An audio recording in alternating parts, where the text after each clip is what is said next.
नमस्कार, आप देख रहे हैं कैपिटल टीवी उत्तर प्रदेश। मैं हूं आपके साथ सृष्टि शाह। उत्तर प्रदेश में हम रोजाना अवैध निर्माण पर बुलडोजर कार्रवाई होते देखते हैं और अवैध कब्जों पर एक्शन होता है। किसी भी तरह की अवैधता को राज्य में पनपने से रोका जाता है, फिर चाहे वो अवैध निर्माण मंदिर हो या फिर मस्जिद। और इसी को देखते हुए उत्तर प्रदेश के बरेली जिले से सामने आया ये मामला न केवल स्थानीय स्तर पर चर्चा का विषय बना हुआ है, बल्कि इससे कानून, धर्म और अभिव्यक्ति की स्वतंत्रता को लेकर भी एक व्यापक बहस छिड़ गई है।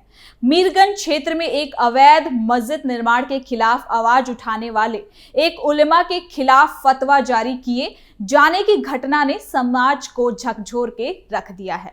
जिस मुद्दे को कानूनी और प्रशासनिक प्रक्रिया के तहत उठाया गया था, वहीं अब धार्मिक और सामाजिक टकराव का रूप लेता हुआ नजर आ रहा है। ये मामला इसलिए भी गंभीर है क्योंकि इसमें एक ऐसे व्यक्ति को निशाना बनाया गया है जिसने कानून के दायरे में रहकर अपनी बात रखने की कोशिश की।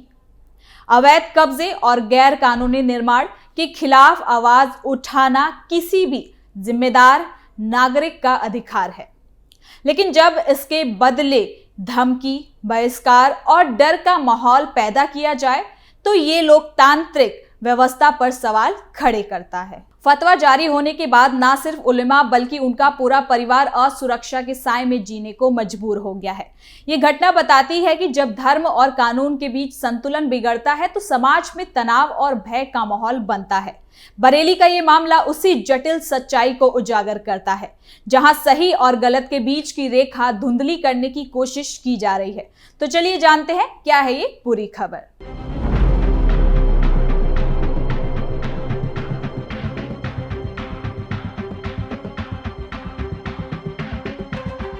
उत्तर प्रदेश के बरेली जिले से सामने आया ये एक मामला जो न सिर्फ स्थानीय स्तर पर चर्चा का विषय बना हुआ है, बल्कि ये कानून, धर्म और अभिव्यक्ति की स्वतंत्रता से जुड़े कई गंभीर सवाल भी खड़े करता है। मीरगंज क्षेत्र के एक उलेमा के जरिए एक कथित अवैध मस्जिद निर्माण के खिलाफ आवाज उठाने पर उनके खिलाफ फतवा जारी किए जाने की खबर ने पूरे इलाके में हलचल मचा दी है। ये घटना बताती है कि जब कोई व्यक्ति व्यवस्था, कानून और नियमों की बात करता है तो कई बार उसे सामाजिक दबाव, धमकी और बहिष्कार जैसी परिस्थितियों का सामना करना पड़ता है। मामला मीरगंज थाना क्षेत्र के एक मोहल्ले का है, जहां सरकारी विभाग की जमीन पर कथित रूप से अवैध कब्जा कर निर्माण किए जाने का आरोप लगाया गया है। आरोप है कि इस जमीन पर पहले दुकानों का निर्माण हुआ और बाद में नमाज अदा करने के लिए एक मस्जिद का रूप दे दिया गया। इसी मुद्दे को लेकर स्थानीय निवासी और उलेमा मोहम्मद आरिफ कुरैशी ने प्रशासन के सामने आपत्ति दर्ज कराई थी। उनका कहना था कि किसी भी धर्मस्थल का निर्माण कानून के दायरे में रहकर होना चाहिए और अगर जमीन सरकारी है तो उस पर किसी भी तरह का कब्जा या निर्माण गैर कानूनी है। आपको बता दें कि उलेमा का दावा है कि उन्होंने ये बात ना तो किसी धर्म के विरोध में कही और ना ही किसी समुदाय को ठेस पहुंचाने के उद्देश्य से कहा। उनका तर्क सिर्फ इतना था कि इस्लाम भी अवैध कब्जे और अन्याय का समर्थन नहीं करता। उन्होंने कहा कि धर्म के नाम पर अगर कानून तोड़ा जाता है तो वो ना तो इंसाफ है और ना ही मजहब का सही तस्वीर पेश करता है। इसी सोच के जरिए उन्होंने अपनी बात अधिकारियों और समाज के सामने रखी। हालांकि उनकी इस पहल के बाद हालात तेजी से बदल गए। आरोप है कि कुछ लोगों ने उनके खिलाफ फतवा जारी कर दिया, जिसमें उन्हें सामाजिक रूप से बहिष्कृत करने, हुक्का पानी बंद करने और यहाँ तक कि जान से मारने की धमकी दी जा रही है। ये फतवा उनके लिए ही नहीं बल्कि उनके पूरे परिवार के लिए डर और असुरक्षा का कारण बन गया है। परिवार का कहना है कि अब वो हर वक्त भय के साए में जी रहे हैं और किसी अनहोनी की आशंका भी उन्हें सता रही है। इस पूरे मामले ने ये सवाल खड़ा कर दिया है कि क्या अवैध निर्माण के खिलाफ आवाज उठाना अपराध है? क्या किसी व्यक्ति को सिर्फ इसलिए निशाना बनाया जा सकता है क्योंकि उसने कानून की बात की? उलेमा का कहना है कि अगर समाज में गलत के खिलाफ बोलने वालों को ही दबाया जाएगा तो फिर न्याय और कानून का क्या मतलब रह जाएगा। इसके साथ ये भी कहना है कि फतवा जैसे कदम समाज में डर पैदा करने और चुप कराने का जरिया बन जाते हैं, जो किसी भी सभ्य समाज के लिए खतरनाक संकेत है। तो वहीं अगर प्रशासनिक स्तर की भी बात करें तो ये मामला संवेदनशील माना जा रहा है। उलेमा ने सुरक्षा की मांग करते हुए प्रशासन से मामले में हस्तक्षेप की अपील की है। उनका कहना है कि उन्हें अपनी जान का खतरा है और अगर समय रहते कार्रवाई नहीं हुई तो हालात और ज्यादा बिगड़ सकते हैं। वहीं स्थानीय पुलिस का भी कहना है कि अगर उन्हें औपचारिक शिकायत मिलती है तो पूरे मामले की जांच कर आवश्यक कार्रवाई जरूर की जाएगी। प्रशासन ये भी देख रहा है कि जमीन का वास्तविक स्वामित्व क्या है और निर्माण किस आधार पर किया गया है। ये मामला सिर्फ एक व्यक्ति या एक मोहल्ले तक सीमित नहीं है, बल्कि ये पूरे समाज के लिए एक संदेश देता है। अक्सर ये देखा गया है कि अवैध कब्जे या निर्माण के खिलाफ आवाज उठाने पर लोगों को सामाजिक दबाव का सामना करना पड़ता है। जब ऐसे मामलों में धर्म का नाम जुड़ जाता है तो स्थिति और भी संवेदनशील हो जाती है। लेकिन सवाल ये भी है कि क्या धर्म कानून से ऊपर हो जाता है और क्या कानून की बात करने वालों को डराया जाना बिल्कुल सही है?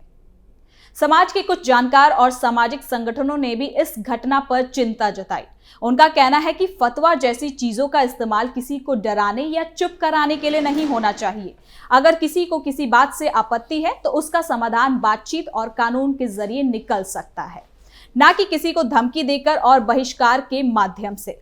इस तरह की घटनाएं समाज में कटुता और अविश्वास को बहुत ज्यादा बढ़ाती हैं। इस पूरे विवाद ने धार्मिक स्थलों के निर्माण और उनकी वैधता पर भी बहस छेड़ दी है। जानकारों का कहना है कि किसी भी धर्मस्थल का निर्माण स्पष्ट कानूनी प्रक्रिया के तहत होना चाहिए। इससे न सिर्फ भविष्य में विवाद से बचा जा सकता है, बल्कि धर्म की छवि भी सकारात्मक बन सकती है। अवैध निर्माण चाहे किसी भी धर्म से जुड़ा हो, वो कानूनन गलत है और उसे सही ठहराना समाज के लिए नुकसानदायक हो सकता है। उलेमा मोहम्मद आरिफ कुरैशी का कहना है कि वो पीछे हटने वाले बिल्कुल नहीं है। उनका मानना है कि अगर आज वो डर कर झुक गए तो कल कोई भी अन्याय के खिलाफ आवाज उठाने की हिम्मत नहीं करेगा। वो चाहते हैं कि प्रशासन निष्पक्ष जांच करे और ये साफ करे कि जमीन किसकी है और निर्माण किस आधार पर किया गया। साथ ही उन्होंने ये भी मांग की है कि फतवा जारी करने वालों के खिलाफ सख्त कार्रवाई हो, ताकि भविष्य में कोई भी इस तरह से किसी की जान को खतरे में ना डाल सके। ये मामला समाज और व्यवस्था दोनों के लिए एक परीक्षा है। ये देखना होगा कि कानून अपना रास्ता खुद बनाता है या दबाव और डर के आगे झुक जाता है। किसी भी लोकतांत्रिक समाज में ये जरूरी है कि नागरिक बिना भय के अपनी बात रखे, खासकर तब जब वो कानून और न्याय की बात कर रहा हो। बरेली की ये घटना इस सच्चाई को सामने लाती है कि कानून, धर्म और समाज के बीच संतुलन बनाए रखना कितना ज्यादा जरूरी और चुनौतीपूर्ण हो गया है। अगर समय रहते सही कदम नहीं उठाए गए तो ऐसे मामलों में आगे और गंभीर रूप ये ले सकते हैं।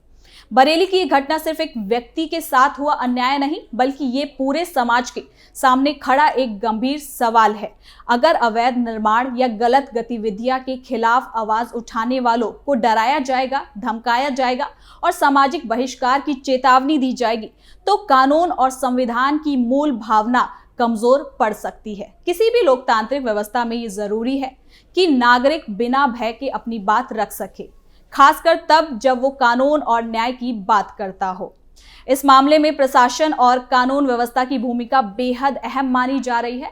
निष्पक्ष जांच, जमीन की वास्तविक स्थिति का खुलासा और दोषियों के खिलाफ सख्त कार्रवाई ही ऐसे मामलों का स्थायी समाधान हो सकता है।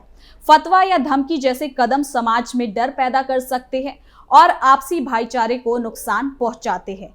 ऐसे तरीकों को किसी भी हाल में स्वीकार नहीं किया जाना चाहिए।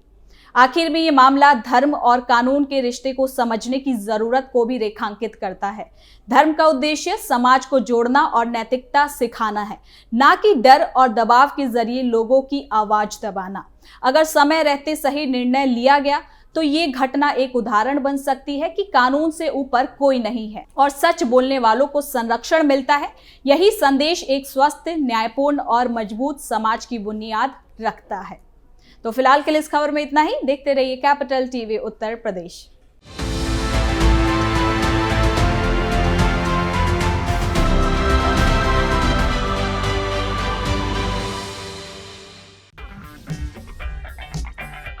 अगर आपको हमारा वीडियो पसंद आया हो तो इसे लाइक करें, हमारे चैनल को सब्सक्राइब करें और हाँ, बेल आइकन दबाना ना भूलें ताकि आप तक हमारे वीडियो की नोटिफिकेशन पहुंचती रहे। आप अपना सुझाव हमें कमेंट बॉक्स में दे सकते हैं। हमारे साथ जुड़ने के लिए शुक्रिया।